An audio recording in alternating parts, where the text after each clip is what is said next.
नमस्कार दोस्तों, आपका एक बार फिर से हमारे यूट्यूब चैनल पवन की कहानियों में स्वागत है। दोस्तों, आज मैं एक ऐसी कहानी लेकर आया हूं जो कि लंका के राजा के दूत की और बीरबल की मज़ेदार कहानी है। तो आप हमारे कहानी को पूरा सुने और हमारे चैनल को सब्सक्राइब, लाइक और शेयर जरूर करें। तो आइए चलते हैं।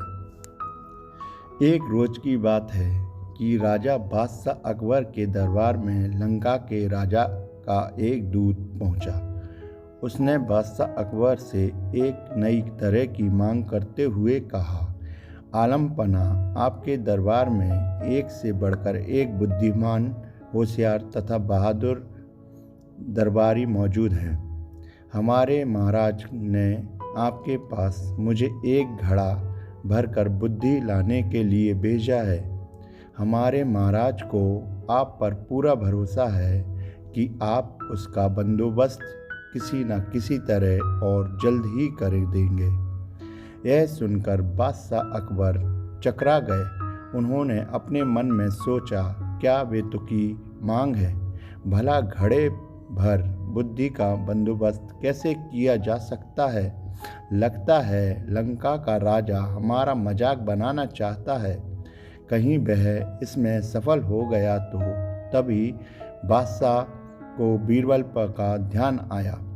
वे सोचने लगे कि शायद यह कार्य बीरबल के बस का भी ना हो, मगर उसे बताने में बुराई ही क्या है। जब बीरबल को बादशाह के बुलवाने का कारण ज्ञात हुआ तो वह मुस्कुराते हुए कहने लगे, आलम पना, चिंता की कोई बात नहीं, बुद्धि की व्यवस्था हो जाएगी, लेकिन इसमें कुछ हफ्ते का वक्त लग सकता है। बादशाह अकबर बीरबल की इस बात पर कहते भी तो क्या। बीरबल को मुंह मांगा समय दे दिया गया। बीरबल ने उसी दिन शाम को अपने एक खास नौकर को आदेश दिया, छोटे मुंह वाले कुछ मिट्टी के घड़ों की व्यवस्था करो। नौकर ने फौरन बीरबल की आज्ञा का पालन किया। घड़े आते ही बीरबल ने अपने नौकर को लेकर कद्दू की एक बेल के पास गए। उन्होंने नौकर से एक घड़ा ले लिया। बीरबल ने घड़े को एक कद्दू के फूल पर उल्टा लटका दिया। इसके बाद उन्होंने सेवक को आदेश दिया कि बाकी सारे घड़ों को भी इसी तरह कद्दू के फूल पर उल्टा रख दें। बीरबल ने इस काम के बाद सेवक को इन घड़ों की देखभाल सावधानीपूर्वक करते रहने का हुक्म दिया और वहाँ से चले गए। बादशाह अकबर ने कुछ दिन बाद इसके बारे में पूछा तो बीरबल ने तुरंत उत्तर दिया, आलम पना, इस कार्य को हो चुका समझें। बस 2 सप्ताह का समय और चाहिए। इसके बाद पूरा घड़ा बुद्धि से लबालब भर जाएगा। बीरबल ने 15 दिन के बाद घड़ों के स्थान पर जाकर देखा कि कद्दू के फल घड़े जितने बड़े हो गए हैं। उन्होंने नौकर की प्रशंसा करते हुए कहा, तुमने अपनी जिम्मेदारी बड़ी कुशलता पूर्वक निभाई है। इसके लिए हम उन्हें इनाम देंगे। इसके बाद बीरबल ने लंका के दूत को बादशाह अकबर के दरबार में बुलाया और उसे बताया कि बुद्धि का घड़ा लगभग तैयार है। और बीरबल ने तुरंत ताली बजाई। ताली की आवाज़ सुनकर बीरबल का सेवक एक बड़ी थाली में घड़ा लिए हुए बड़ी शान से दरबार में हाजिर हुआ।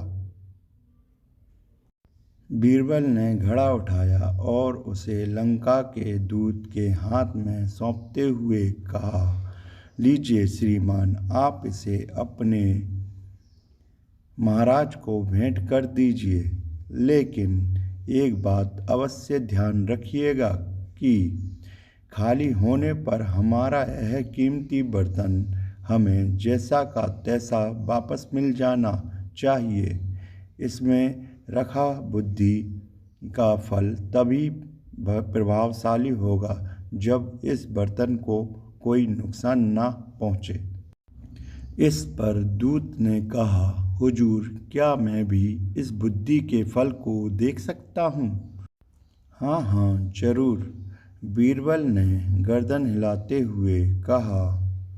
घड़े देखकर परेशान होते हुए दूत ने मन ही मन सोचा, हमारी भी मति मारी गई है, भला हमें भी क्या सूझी।